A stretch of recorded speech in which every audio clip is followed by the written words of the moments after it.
Bonjour à tous les téléspectateurs, nous continuons donc la série sur les 5 minutes pour se construire. Nous sommes toujours dans le Sha'ar HaBechina, donc la fameuse porte du discernement.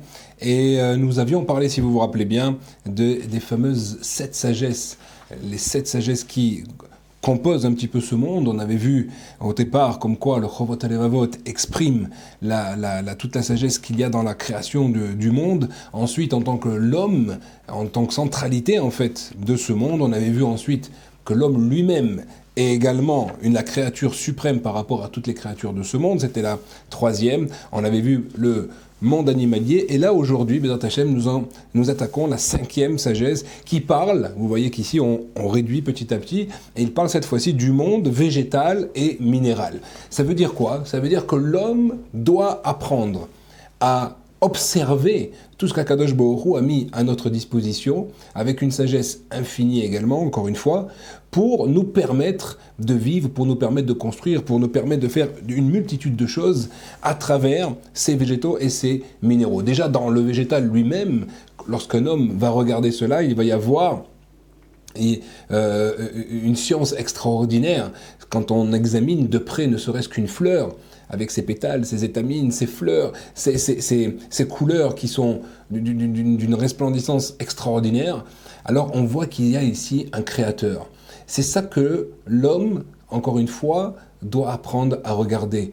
C'est de savoir que ces choses-là, on ne doit pas les ranger dans l'ordre du naturel, car le naturel, en fait, est régi par des lois qu'Akadosh Baruch Hu demande à chaque instant, et elles se mettent au diapason, justement, du but de la création, comme on le verra également ultérieurement par rapport à la sagesse de la Torah. Ce qui veut dire qu'il y a un but dans toutes ces choses-là, il y a une harmonie, il y a une logique, et quand on retrouve ces choses-là, qu'on sait les regarder, qu'on sait profiter de chaque instant, et alors c'est quelque chose d'extraordinaire. D'ailleurs, il y a un passage extraordinaire dans Les Ânes, qui est un livre en hébreu écrit par le Rav Avigdor Miller, où là-bas il y a justement toute une discussion entre un élève et son maître, et l'élève qui cherche également à se connaître, qui pose énormément de questions sur la vie, et donc il se balade comme ça dans un jardin, et à un moment donné, le Rav s'arrête.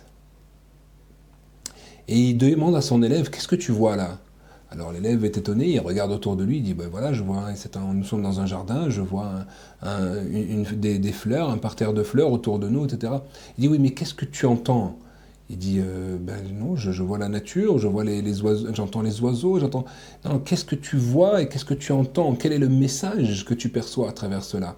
Et donc l'élève était un petit peu confus, il ne savait pas, il ne comprenait pas la portée de la question de son maître.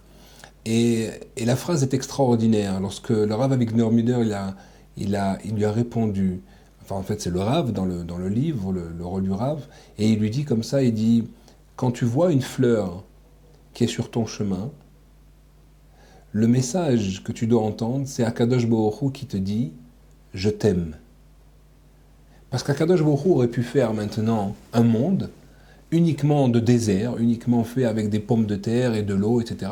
Et on aurait eu les mêmes mitzvot, on aurait eu le même besoin de travailler, de faire tout ce que l'on a besoin de faire dans cette vie.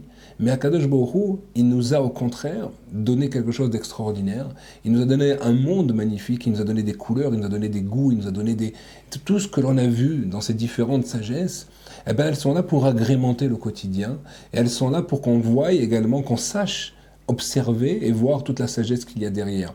C'est important de comprendre que lorsqu'on voit une fleur qui éclot, de voir et de rester dans l'émerveillement.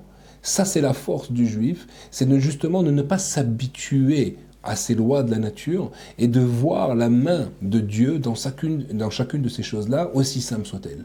Ça, c'est la leçon d'aujourd'hui. Ça, c'est la leçon que l'on peut voir dans le végétal, évidemment on peut le voir également aussi dans le minéral, avec toutes les propriétés qu'il y a dans ces minéraux différents, certains tout à fait simples, certains beaucoup plus raffinés, quand on trouve de l'or, quand on arrive à trouver de l'argent. Des caractéristiques également extraordinaires, comme on voit par exemple, comme quoi certaines pierres ont une force d'aimantation, d'accord, donc qui vont attirer le fer. Des choses qui sont incroyables qu'Akadosh Baruch Hu a donné dans les mains de l'homme, il lui met à sa disposition pour qu'il les utilise à bon escient et qu'il puisse arriver justement à jouer son rôle dans ce monde-ci. Donc apprenons à regarder ce monde minéral, ce monde végétal, apprenons à voir le trésor qu'Akadosh Baruch Hu nous a mis dans nos mains pour à la fois le respecter, pour l'utiliser et surtout pour canaliser toutes ces choses-là dans notre service d'Hachem, même si nous devons utiliser tout cela pour notre quotidien, mais de voir là-dedans comme quoi tout vient d'Akadosh Baruch Hu, c'est la leçon d'aujourd'hui, Bezrat Hashem.